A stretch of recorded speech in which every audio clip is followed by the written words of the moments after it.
राज्यात गेल्या काही महिन्यांपासून बिबट्याच्या वावरामुळे भीतीचं वातावरण आहे आणि अशात बिबट्याच्या हल्ल्यांपासून बचावासाठी एकानं अनोखी शक्कल लढवली। बिबट्यापासून स्वतःचा बचाव करण्यासाठी चक्क खिळ्यांचा शर्ट बनवण्यात आलेला आहे। या अनोख्या शर्टची सध्या जोरदार चर्चा आहे।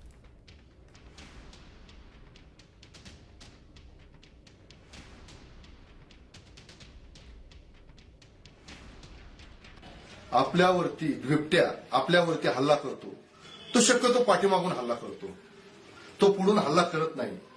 आणि जर पुढून हल्ला झाला तर आपण सावध असतो आणि जर आपण त्यावेळेस उभा राहिलो तर बिबट्या हल्ला करणार नाही, आपण त्याच्याकडे पाहिलं तर। आणि समजा आपण चुकून असं वळालो, आपण पाठमोरा झालो आणि आलो आणि बिबट्याने जर आपला हल्ला केला तर हे खिळे जे आहेत ते बिबट्याला लागतील, ते खिळे बिबट्याला लागतील आणि तो तुमच्या जवळच येणार नाही।